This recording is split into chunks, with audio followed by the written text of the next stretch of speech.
Abra sua Bíblia comigo no texto do Apocalipse, no capítulo 3.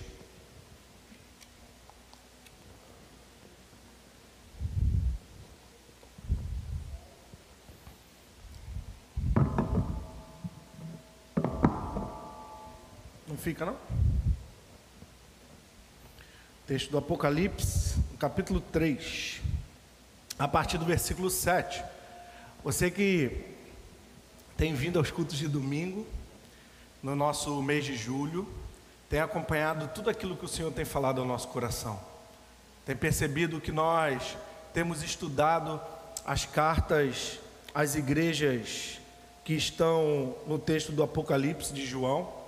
E Deus tem falado ao longo desse mês aqui, obviamente não só nos cultos de domingo, Deus tem falado nos cultos de quarta, nos encontros de PGM, mas eu creio que Deus tem algo especial para nós aqui nessa noite. Hoje pela manhã nós estudamos o texto de Sardes, nós já estudamos a carta da igreja de Éfeso, já estudamos a igreja de Esmirna, de Pérgamo, de Tiatira. Hoje pela manhã estudamos a carta à igreja de Sardes. Foi uma carta de convocação ao arrependimento, foi uma carta de exortação, foi uma carta de arrependimento. Mas hoje à noite nós vamos ler, a partir do versículo 7 do capítulo 3 do Apocalipse, nós vamos ler uma carta que ela não tem nenhuma exortação. Aqui nesse texto, a igreja não vai ser exortada em nenhum momento.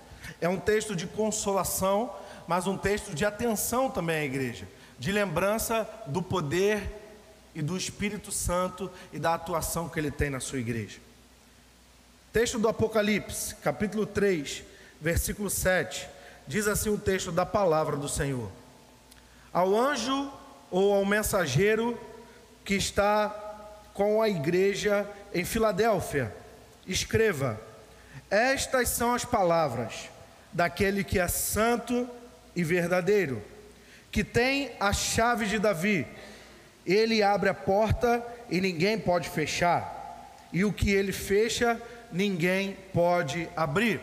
Esse texto é uma analogia direta a Isaías capítulo 22, versículo 22, que é um texto messiânico, e Jesus toma propriedade de um texto messiânico. Isaías 22, 22, anote, você pode ler na sua casa. Versículo 8: conheça as suas obras, eis que coloquei diante de você uma porta aberta, que ninguém pode fechar. Sei que você tem pouca força, mas guardou a minha palavra e não negou o meu nome. Veja o que farei com aqueles que são do templo, da congregação ou da sinagoga de Satanás, que se dizem judeus e não são, mas são mentirosos. Farei que se prostrem aos seus pés e reconheçam que eu o amei.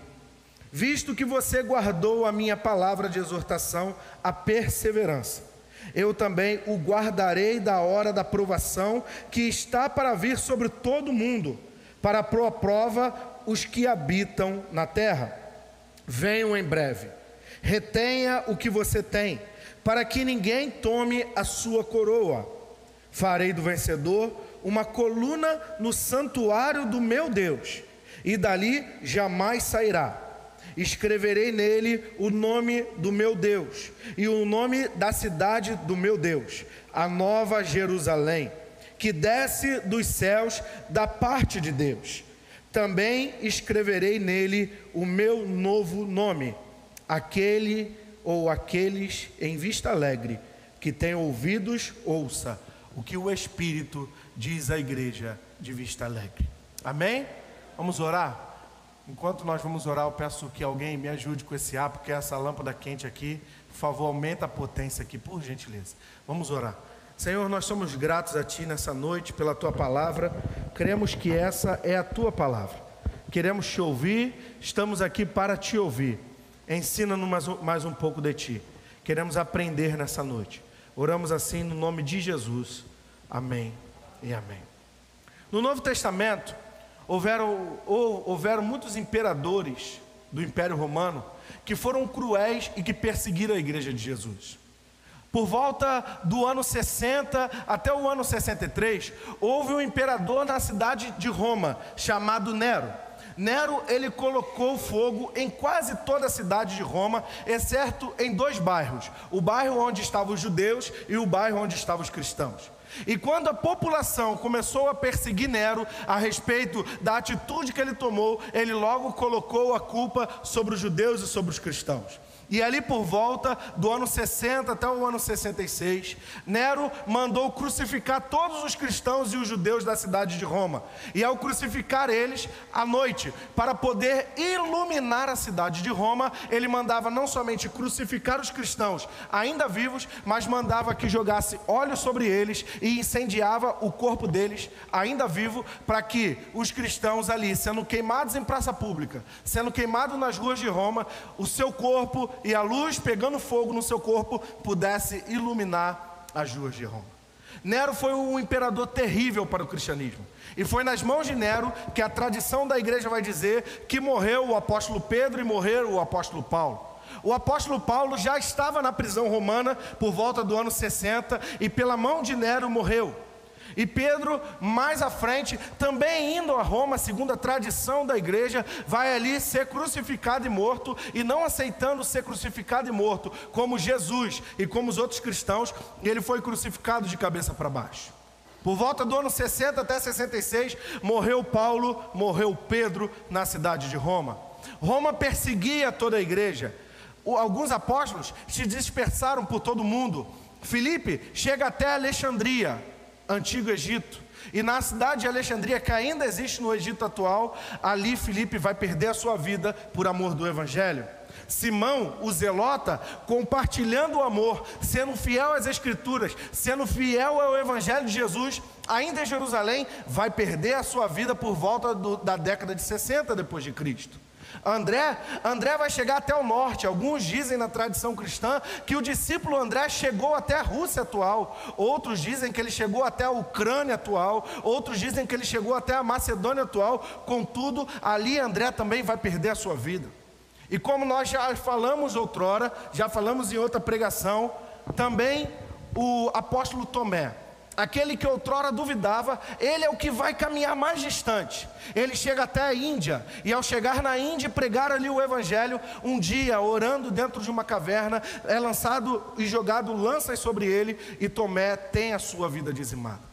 Todos os apóstolos morreram por volta do ano 60, até no máximo o ano 70 depois de Cristo, exceto um apóstolo, e o seu nome era João.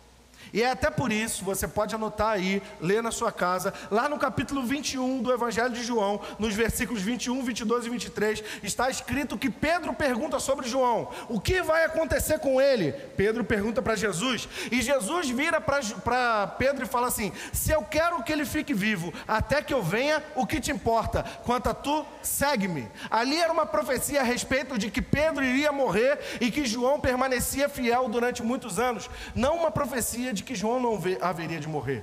Mas houve, durante esse contexto, houve durante esse período histórico, um mito popular: João nunca vai morrer, João jamais vai morrer, porque João foi dito por Jesus que ele não haveria de morrer.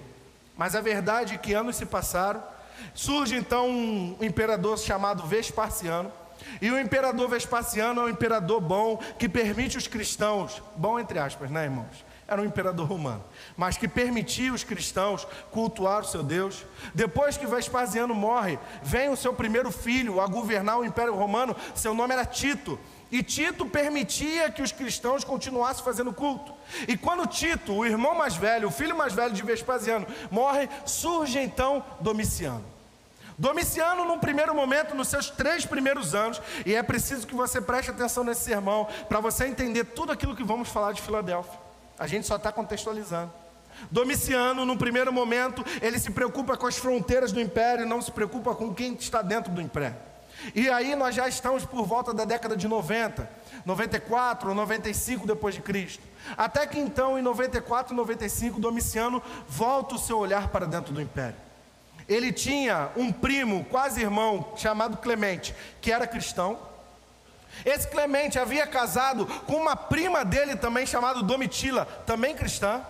E Domiciano adotou 2 sobrinhos seus, a qual deu o nome de Vespasiano e Domiciano também, todos cristãos.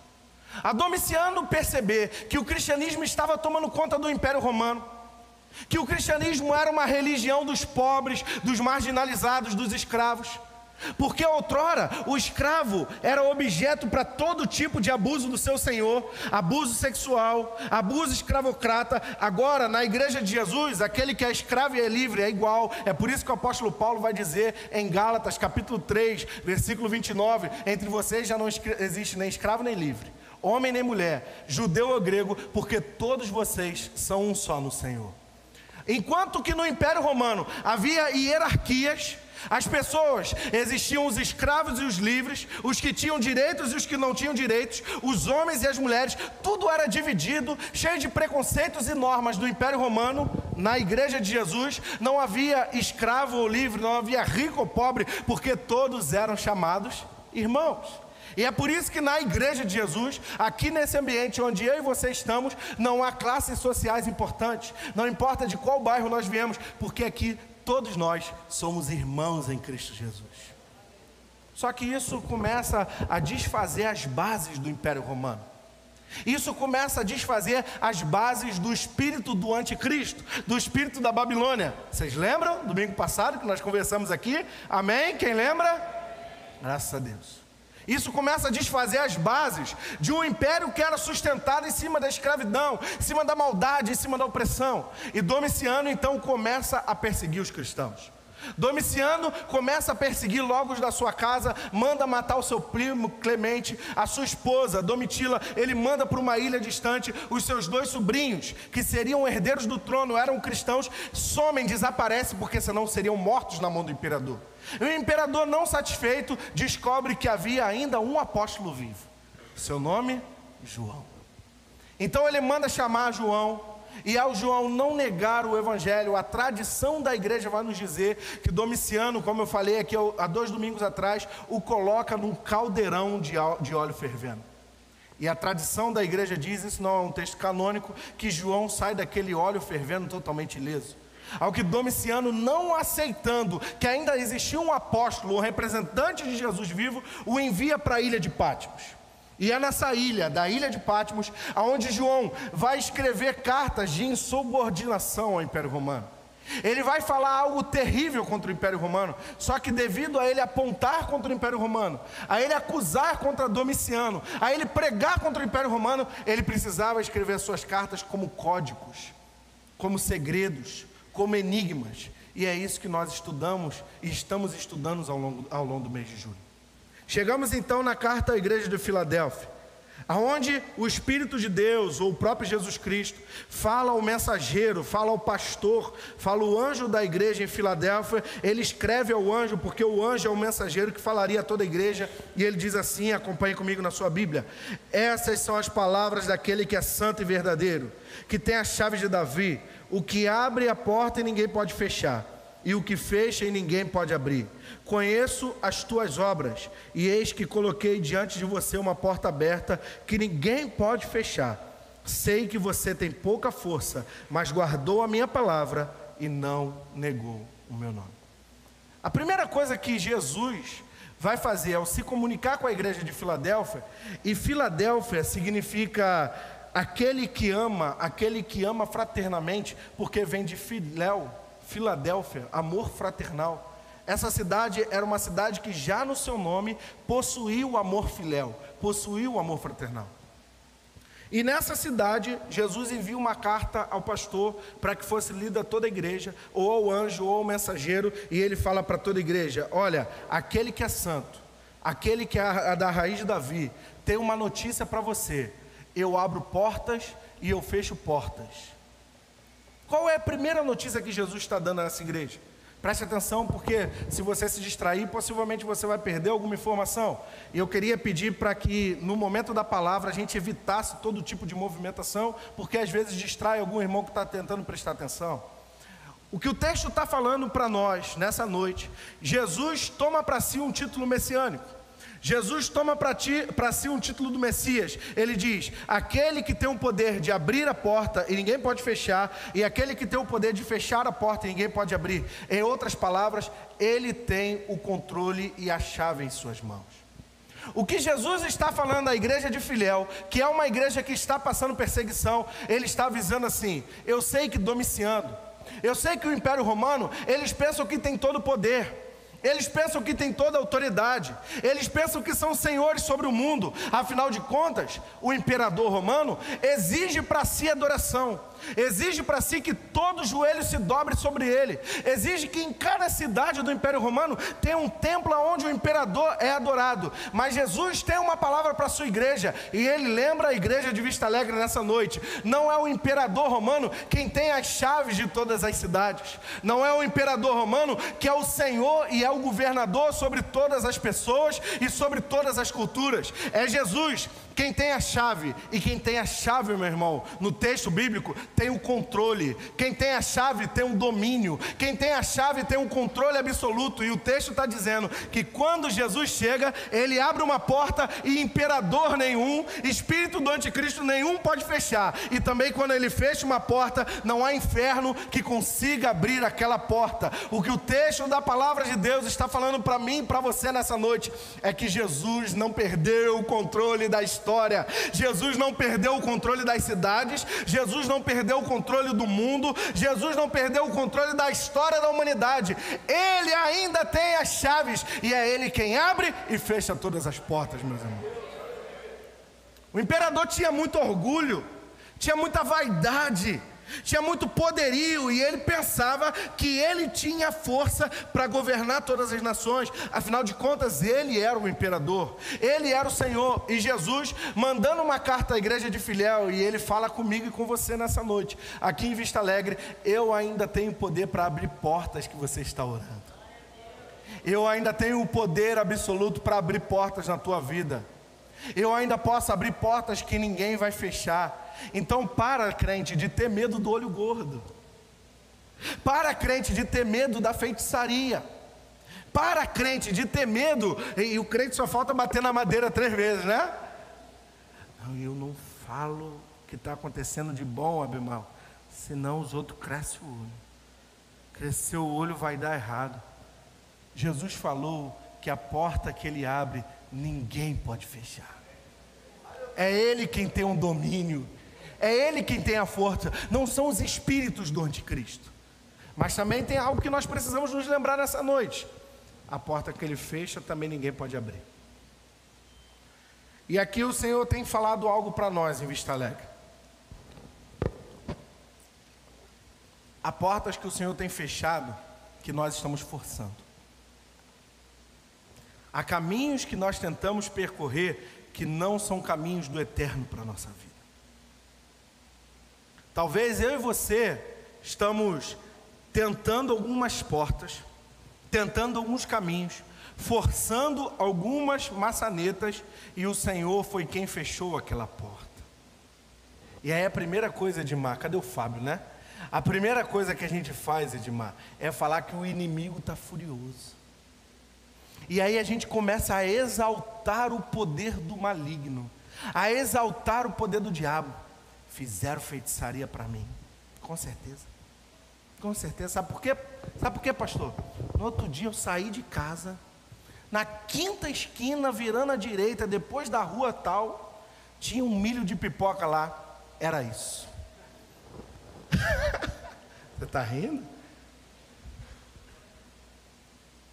E aí a gente começa a colocar em Satanás a culpa de coisas que o Senhor está falando para mim e para você.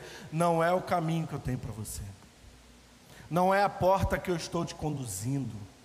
Porque o texto está falando para mim e para você que a raiz de Davi, o que é santo e que é verdadeiro, que tem a chave de Davi. O que significa a chave de Davi, irmãos? A chave de Davi significa que ele é o rei segundo Davi, que ele é o descendente de Davi, que ele é o Senhor, que ele é o soberano, que ele é o Emanuel, que ele é o Messias, que ele é o prometido de Israel. O texto está dizendo para mim e para você que ele é o rei, que ele é o soberano. Irmãos, agora você imagina o Império Romano lendo isso. Você imagina o Império Romano lendo e descobrindo que é esse tal de Jesus aí que está se dizendo rei e imperador. Precisamos perseguir os cristãos. precisamos destruí-los. E aí Jesus fala, olha só, não temos imperadores, não temos os espíritos do anticristo, não temos aqueles governantes influenciados pelo espírito do anticristo que querem perseguir vocês, que querem lançar vocês na prisão, que querem destruir a igreja, porque eu ainda sou aquele que tem as chaves de Davi, o domínio está nas mãos do Senhor, sobre a mão do Senhor está a minha e a sua vida, na mão do Senhor está a minha e a sua família, na mão do Senhor está o domínio da história, e Ele abre portas, fecha a porta, e César nada poderá fazer. Então fique atento, meu irmão, ore para Deus te esclarecer, se essa porta que você está tentando abrir, talvez Deus tenha fechado, e essa porta que você está ignorando, talvez Deus tenha aberto para você. E aí a gente está quase forçando uma maçaneta. Já viu maçaneta quando quebra, irmãos? Que tribulação que é, né, meus irmãos? Ô tribulação quando a maçaneta, ainda mais quando quebra do outro lado, né? Que você fecha a porta, a maçaneta quebrou, tu fica preso dentro da sala. Meu Deus do céu. E muitos cristãos estão encontrados nessa situação, irmão. Jesus fechou portas, Jesus está dizendo para outro caminho, e eles estão forçando, querendo seguir. Nessa noite Jesus fala, talvez eu esteja fechando essa porta para abrir uma outra melhor lá na frente para você. Vamos voltar para o texto.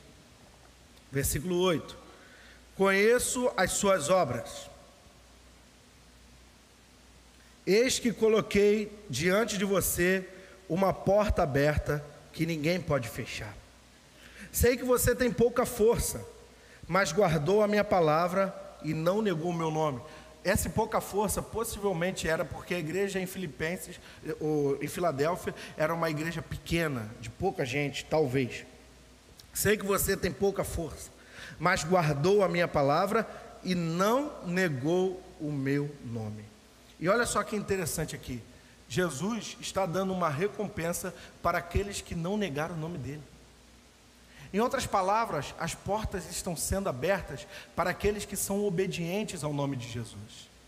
Em outras palavras, as portas e as oportunidades vão sendo escancaradas e vão sendo abertas, oportunidades vão aparecendo naqueles que, apesar de tudo contrário, apesar de todas as forças contrárias, apesar de forças pequenas, eles continuam guardando a palavra e eles não negam o nome de Jesus. Sabe o que significa isso? Significa que o espírito do anticristo, ele vai fazer de tudo para diminuir a minha e as suas forças. O espírito do anticristo vai fazer de tudo para desanimar a minha e a sua fé. Sabe quando a nossa família fica um caos, o marido não entende a esposa não entende o marido quer ir para a casa do Senhor, a esposa quer ficar em casa, ou a esposa quer servir o Senhor, quer participar do PGM, quer participar da MCM, e o marido quer ver aquele negócio chamado Flamengo. E aí tô brincando, irmãos, fica aquele caos dentro de casa, porque é cada um apontando para o lado, é cada um apontando uma direção e não há concórdia. E obviamente eu não estou falando que o seu marido ou a sua esposa, por às vezes discordar de vocês, tem demônios, não é isso que eu estou falando.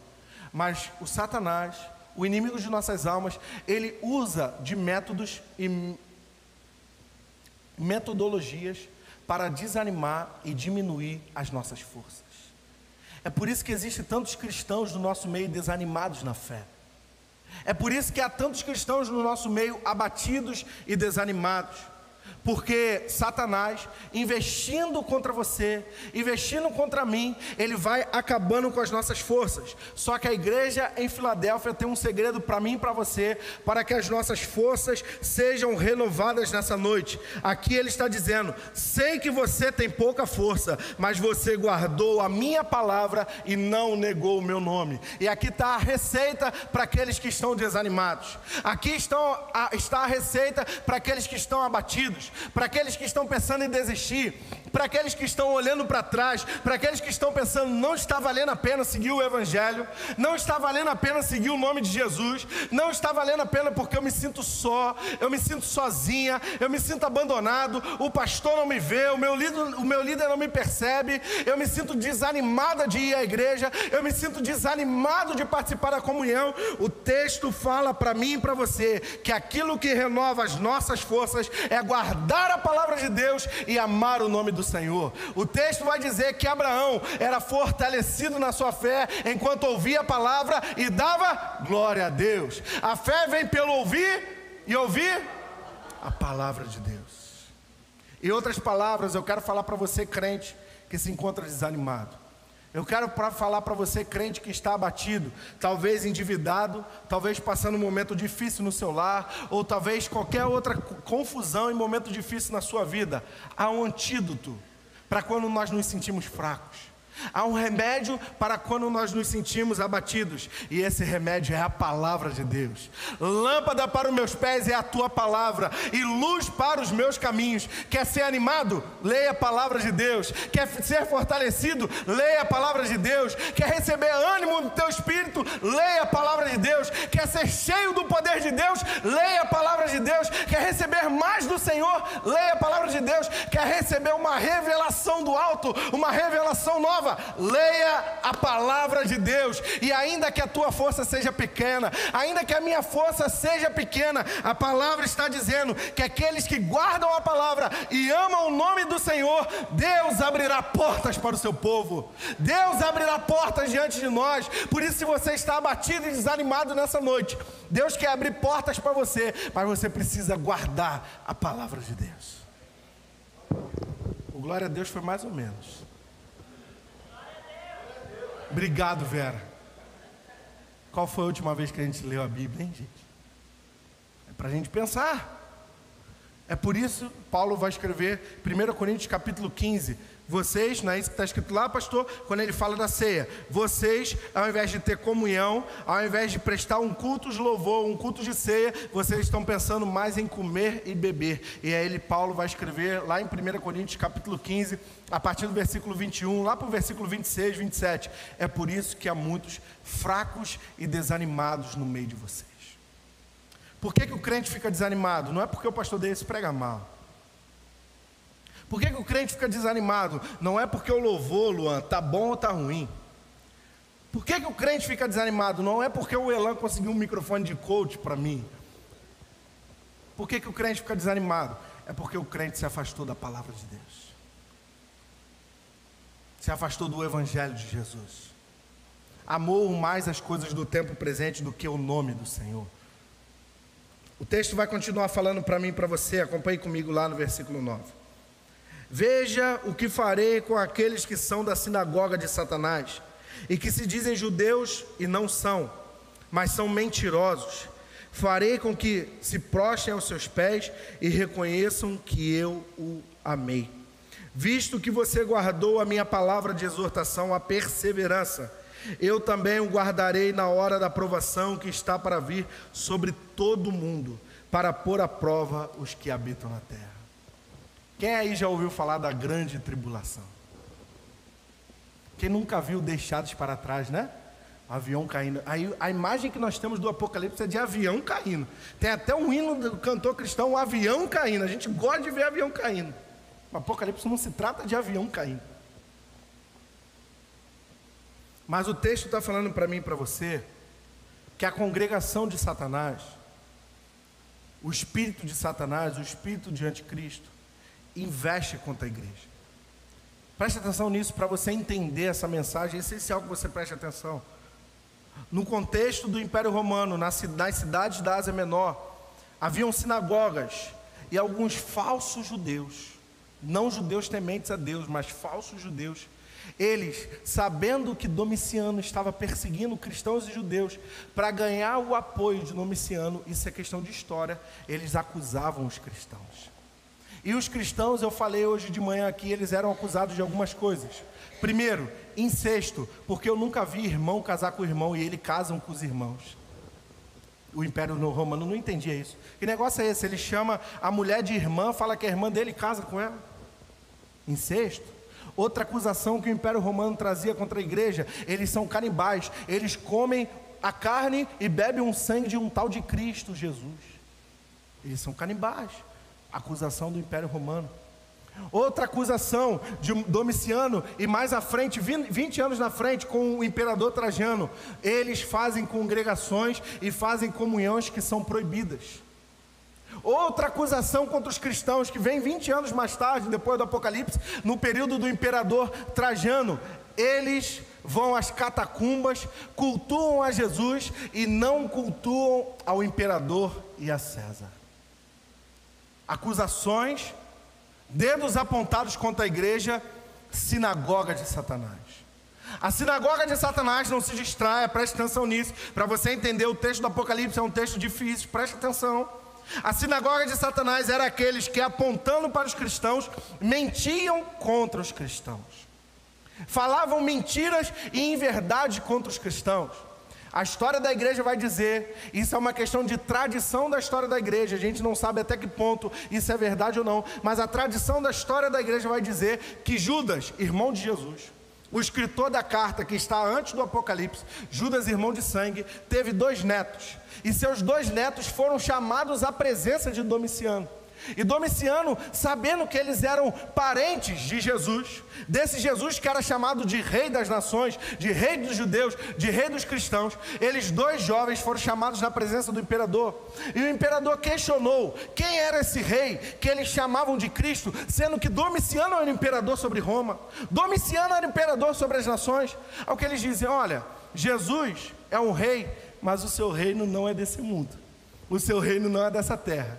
E Domiciano pergunta para eles: então o que vocês têm aí na mão de vocês? Vocês têm arma? Têm posses? E aqueles 2 jovens dizem que não tinham um terreno com mais de 100 metros. Ao que o imperador Domiciano olha para eles com um jeito desdenhoso e os manda embora, como quem diz: esses cristãos não servem para nada.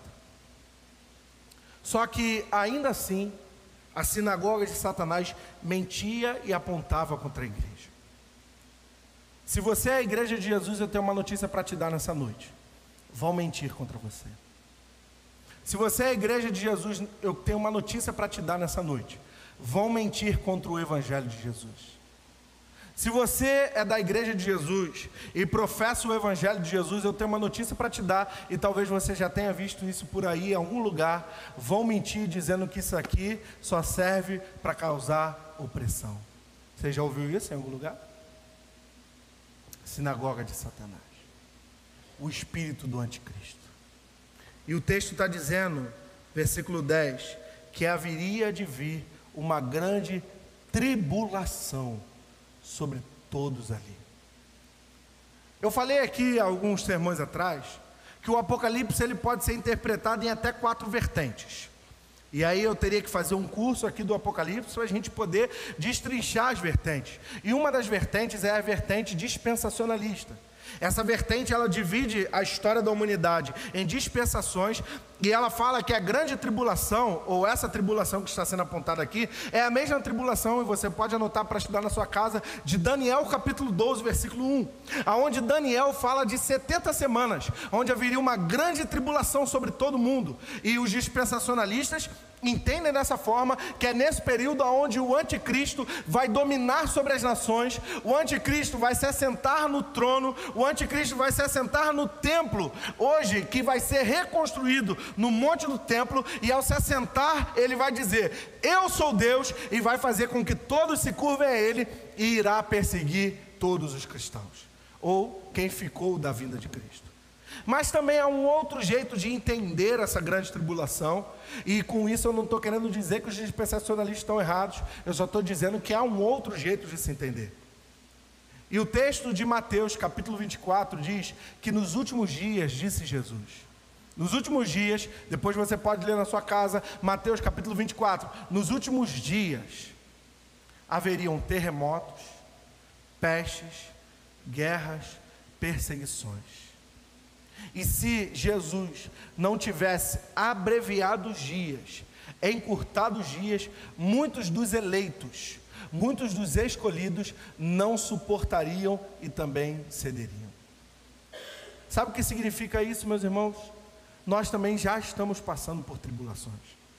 E com isso eu não quero competir com quem é dispensacionalista, falando que há uma tribulação ou outra. Não é sobre isso que eu estou falando. Eu estou falando que nós hoje já enfrentamos notícias contrárias.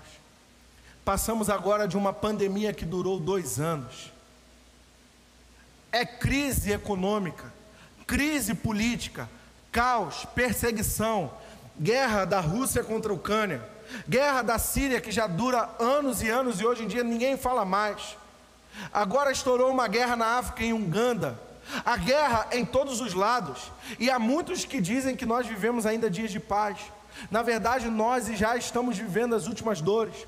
Nós já estamos vivendo os últimos dias. Nós já estamos vivendo as dores de parto. Nós já estamos passando em dias de tribulação, em dias de notícias ruins. Ou sou só eu, meus irmãos? Ou você também não sente medo com o que vai acontecer amanhã? Ou também nós não sentimos insegurança com as notícias que serão tomadas ou nos serão noticiadas amanhã sobre a política dessa nação?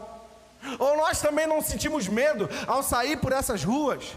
Ou também nós não sentimos medo de andar com o nosso carro ou de andar num transporte público e de ser assaltado, e de ser oprimido, ou de sofrer alguma maldade? A igreja já está passando por grandes tormentas. A igreja já está passando por grandes tribulações. E eu tenho algo para ler com você nessa noite.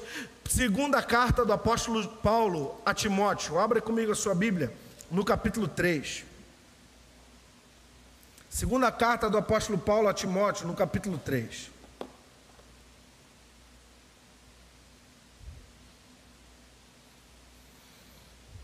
Os últimos dias, escrito pelo apóstolo Paulo, é quase uma profecia isso. Veja se isso não é notícia para os dias atuais. Saiba disso: nos últimos dias sobrevirão tempos terríveis. Os homens serão egoístas, avarentos, presunçosos, arrogantes, blasfemos, desobedientes aos pais, ingratos, ímpios, sem amor pela família. Vou repetir: sem amor pela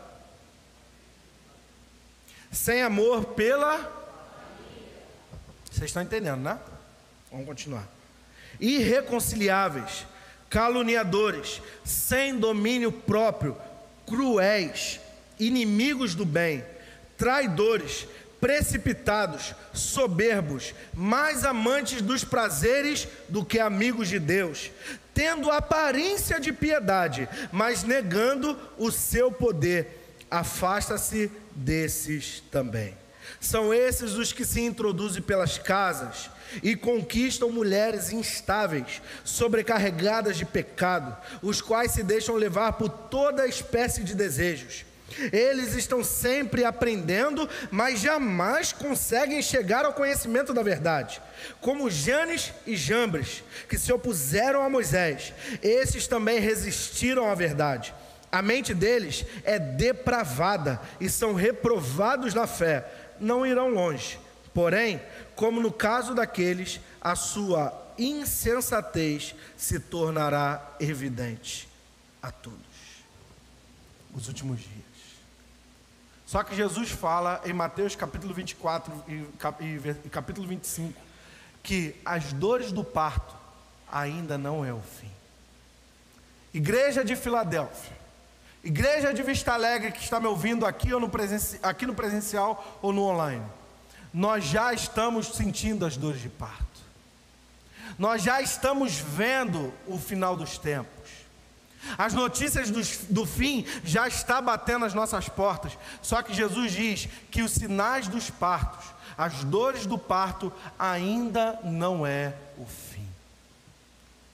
Ainda não é o fim. Abra comigo Mateus capítulo 24. Você que trouxe a sua Bíblia comigo, abra comigo Mateus capítulo 24, versículos 21.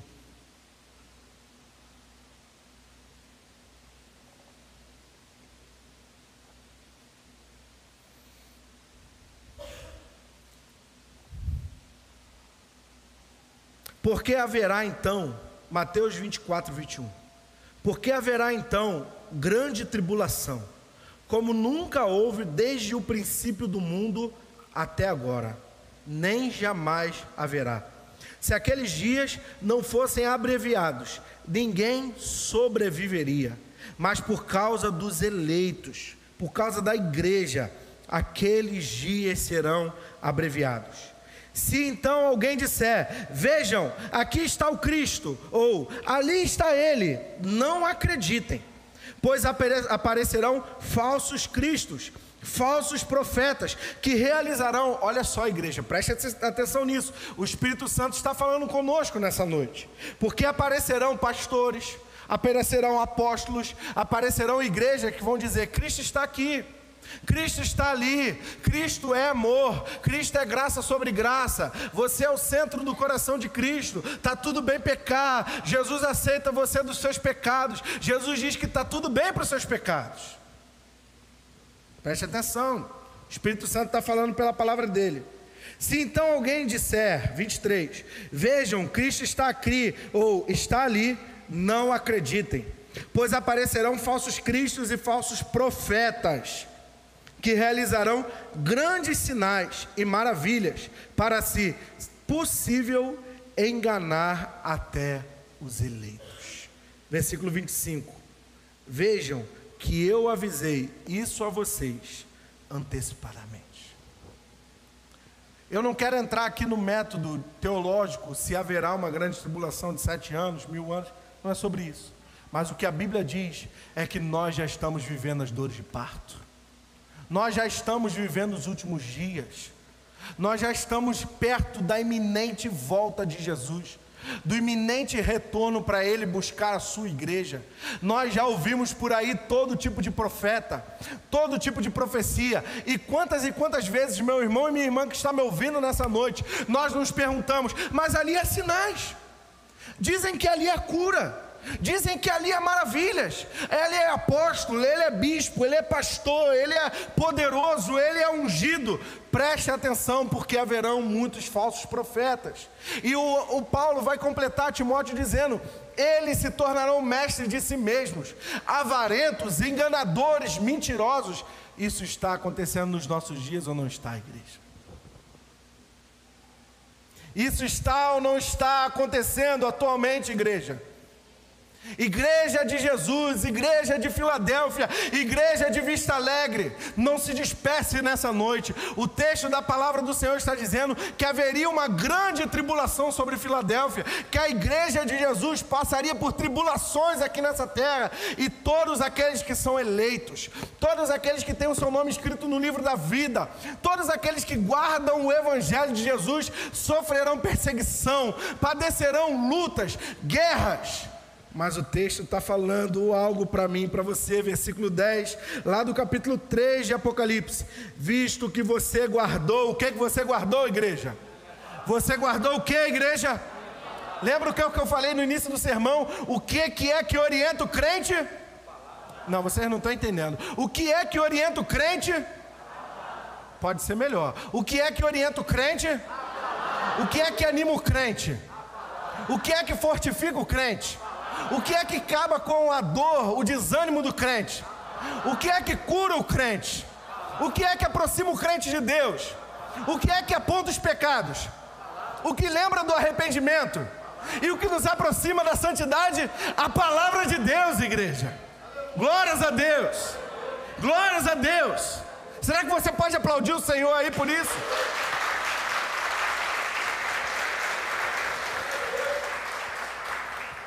Atos dos Apóstolos, capítulo 17, versículo 11. Igreja de Bereia. Paulo vai dizer que os bereanos eram mais nobres do que os de Tessalônica. Anota aí, você pode ler na sua casa. Atos 11, 17. Os crentes de Bereia eram mais nobres do que os crentes de Tessalônica, porque quando Paulo ensinava algo para eles, eles pegavam as escrituras para comprovar o que Paulo estava falando. Eu tenho uma notícia para a igreja em Vista Alegre. Toda vez que o pastor Davis, que o pastor Abimael, o pastor Vitor ou qualquer outro subir a esse púlpito para pregar, pegue a sua Bíblia para comprovar se aquilo é verdade. A qualquer pastor, a qualquer apóstolo, se eu sou o seu pastor, estou te dando uma instrução nessa noite. Sempre coloque à prova, diante da palavra de Deus, a palavra de qualquer autoridade espiritual. Porque mais vale a palavra de Deus do que aquilo que eu estou falando. Glória a Deus. Versículo 10. Visto que você guardou a minha palavra de exortação, a perseverança, eu também guardarei você na hora da tribulação ou da provação que está vindo para vir sobre todo o mundo, para pôr à prova todos os habitantes da terra. versículo 11. Chegou a hora da consolação, igreja. Vem em breve, retenha o que você tem, para que ninguém tome a sua coroa. Farei do vencedor uma coluna no santuário do meu Deus, e dali jamais sairá. Escreverei nele o nome do meu Deus e o nome da cidade do meu Deus, a nova Jerusalém, que desce dos céus, da parte de Deus. E também escreverei nele o meu novo nome. Preste atenção nisso. Uma das coisas que César tentou fazer, os Césares, principalmente Trajano, tentou fazer com a cidade de Filéu, a cidade do amor fraternal. Filéu significa amor fraternal. Eles tentaram mudar o nome para Nova Cesareia. Isso é um dado histórico. Eles queriam mudar o nome do amor fraternal para o César. O César, irmãos, o espírito do anticristo, ele sempre quer ser absoluto. Ele sempre quer ser louvado. Ele sempre quer ser aplaudido. Se dobrem sobre mim, eu sou o imperador. Eu sou o rei. A cidade significa amor? Não. A cidade agora é César, o anticristo, o poderoso sobre a terra, o rei sobre as nações. E aí Jesus tem uma notícia para César. E aí Jesus tem um recado para Filadélfia. E aí Jesus tem um mistério para dar para César. E por isso que esse texto aqui é subversivo. É por isso que João estava na prisão. E é por isso que as igrejas estavam sendo provadas e tentadas. Versículo 12. Avisa para César. Avisa para os espíritos do anticristo. Avisa para os espíritos que lutam contra a igreja, que aquele que vencer, eu farei dele uma coluna no santuário de Deus, e dali ele jamais sairá. E escreverei nele o nome do meu Deus e o nome da cidade do meu Deus, a nova Jerusalém, que desce dos céus, da parte de Deus, e também escreverei nele o meu nome. Sabe o que Jesus estava falando para Filadélfia? Sabe o que Jesus estava falando para a igreja de Filadélfia? Eu sei que vocês estão sendo perseguidos. Eu sei que a sinagoga de Satanás luta contra vocês. Eu sei que alguns homens querem ser aplaudidos no meio de vocês. Eu sei que vocês vivem no século 21 na cultura dos artistas gospel. Eu sei que vocês vivem numa cultura onde homens desejam fama, onde homens desejam aplausos, onde homens desejam atenção. Mas eu tenho uma notícia para dar à igreja nessa noite. O nome que governa a igreja é o nome de Deus. O nome que governa sobre a igreja é o nome do Cordeiro, do seu Cristo. E o nome que vai ser estabelecido não é Filadélfia e não é Cesareia. O nome que será estabelecido é a nova Jerusalém, a nova morada de todos os crentes. Jesus continua soberano. Jesus continua Senhor. O que o texto da palavra de Deus está falando para mim e para você é que não adianta o espírito do anticristo lutar. Não adianta o espírito do anticristo querer ser louvado, querer ser adorado. No final dos tempos, na nova Jerusalém celestial, lá estará o trono de Deus e o Cordeiro de Deus, e todas as tribos, todos os povos, todas as nações e toda língua confessará que Jesus Cristo é o Senhor. Glória a Jesus! Glória a Jesus! Isso deixa César louco. Isso deixa os espíritos do anticristo possessos. Isso é insuportável para César. Isso é insuportável para o anticristo, porque ele diz que tem a chave de Davi, ele diz que tem um domínio sobre as portas, ele diz que vai guardar a igreja da perseguição e da tribulação, e aí ele diz ainda que é nele, e no nome dele, e na cidade dele que vai estar estabelecida a igreja. Nós precisamos destruir essa igreja. É por isso que o anticristo odeia a igreja. É por isso que os espíritos do anticristo perseguiram a igreja na história. É por isso que atualmente o espírito do anticristo luta contra a igreja. É por isso que o espírito do anticristo ele vai lutar, crente que está me ouvindo nessa noite, para você não ler a palavra de Deus, para você se afastar da palavra de Deus, porque ele sabe que quando você não lê a palavra de Deus, quando você não medita na palavra de Deus, quando você não busca conhecimento do Senhor, você enfraquece. E o anticristo ele sabe disso. Apocalipse capítulo 7. Abra comigo.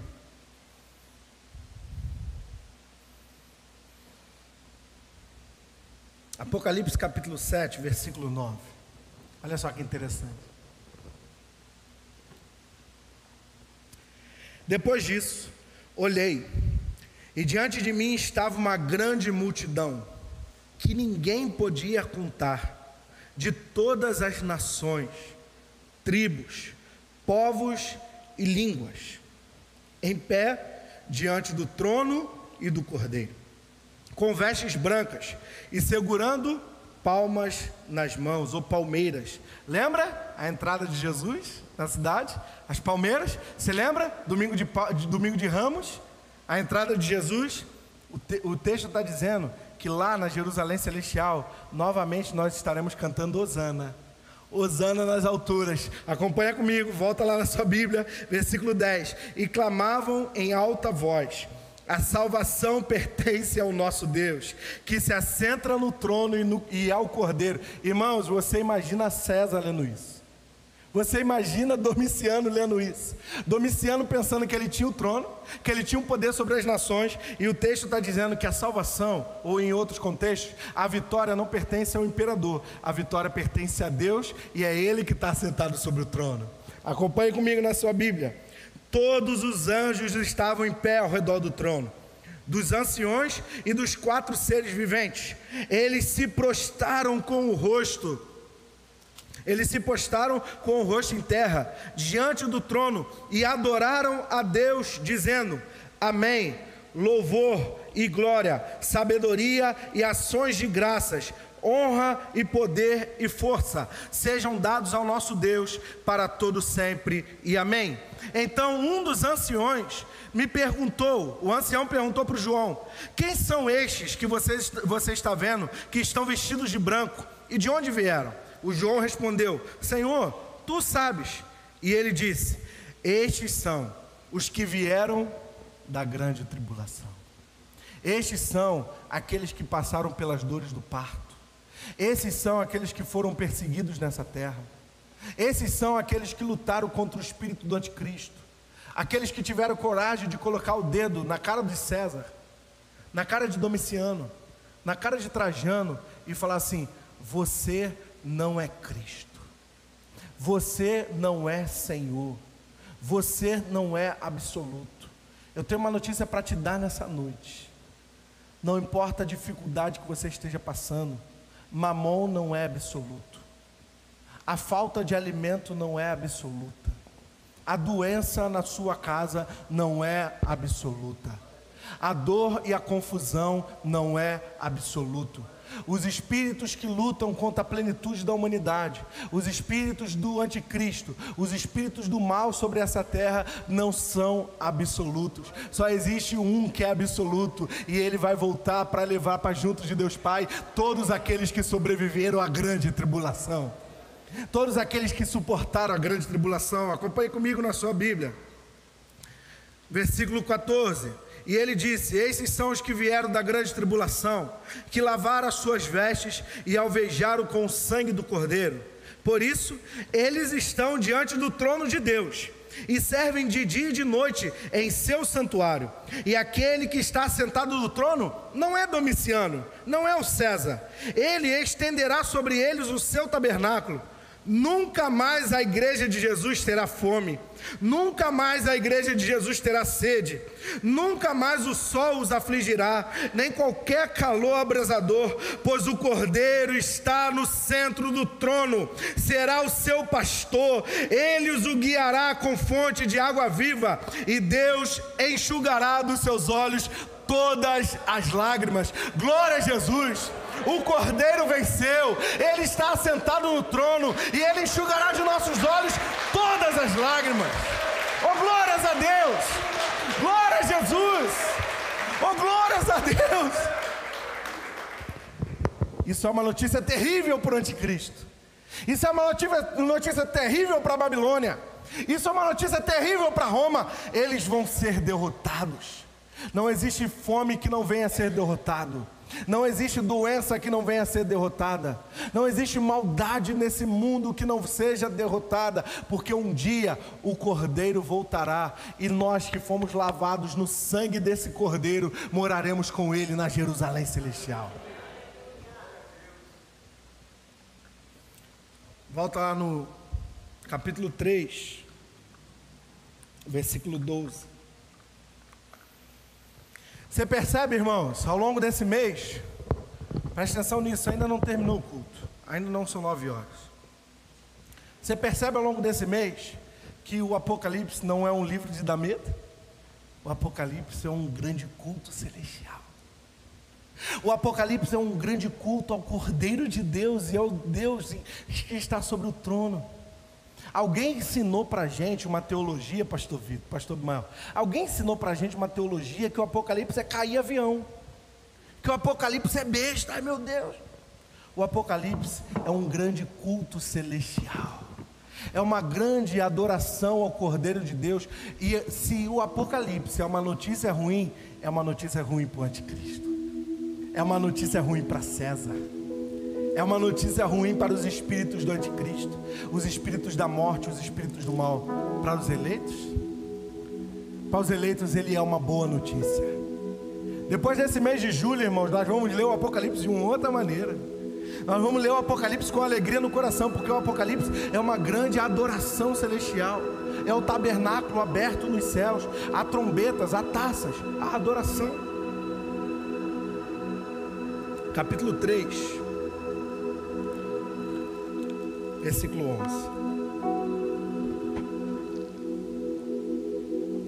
Obrigado, Wagner.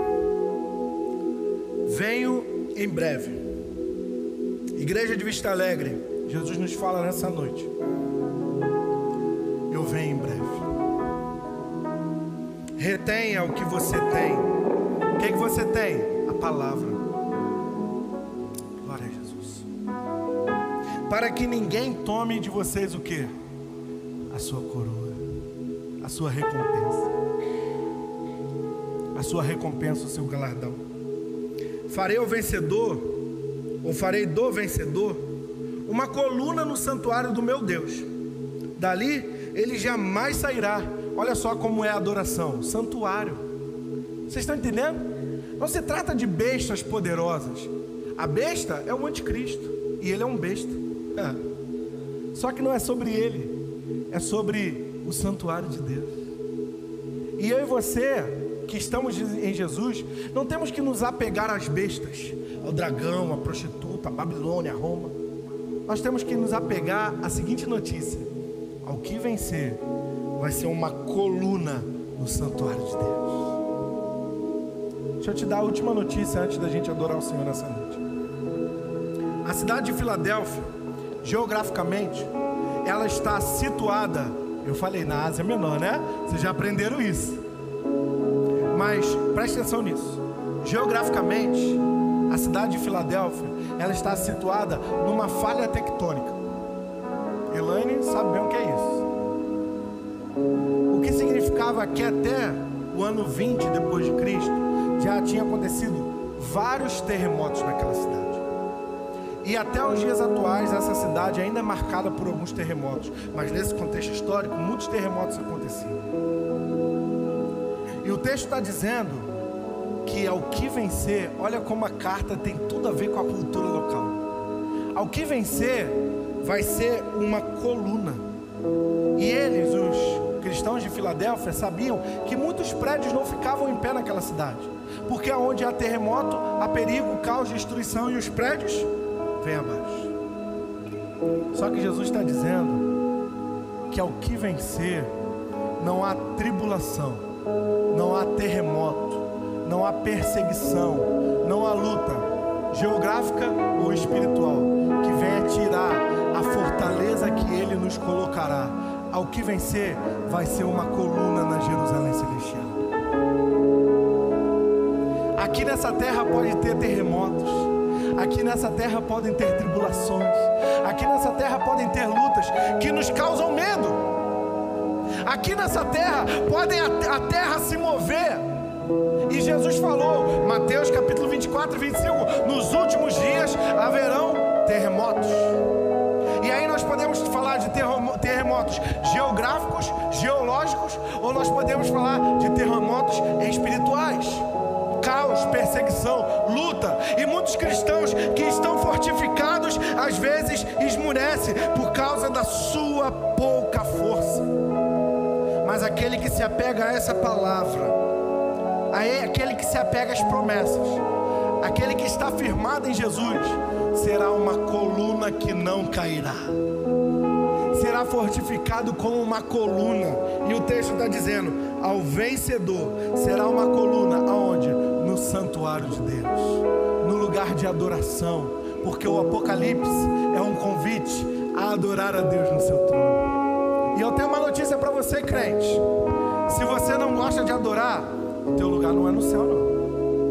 Se você não gosta de adorar a Deus, o teu lugar não é no céu, porque o Apocalipse revela é que nós vamos adorar ao Senhor de eternidade a eternidade. Ir para o céu é um convite para morar no santuário de Deus. Ir para o céu é um convite para adorar a Deus eternamente. Pastor Abimael abriu o culto nessa noite, Salmos 47, louve a Deus com palmas. Aqui no Apocalipse capítulo 7, era palmas de palmeiras, porque eles cantavam Hosana, Hosana, Hosana nas alturas. O Apocalipse é uma notícia ruim para o espírito do anticristo, é uma notícia terrível para César, é a notícia da queda da Babilônia, mas para os eleitos de Deus, para os salvos em Jesus, para aqueles que têm o seu nome escrito no livro da vida, é uma notícia preciosa. Vocês estarão no santuário, vocês serão colunas de adoração, colunas de louvor ao Senhor, e dali jamais sairá. Escreverei nele o nome do meu Deus, não o nome de César, e o nome da cidade do meu Deus, a Nova Jerusalém, que desce dos céus da parte de Deus, e também escreverei nele o meu novo nome. Aqueles de vista alegre, que têm ouvidos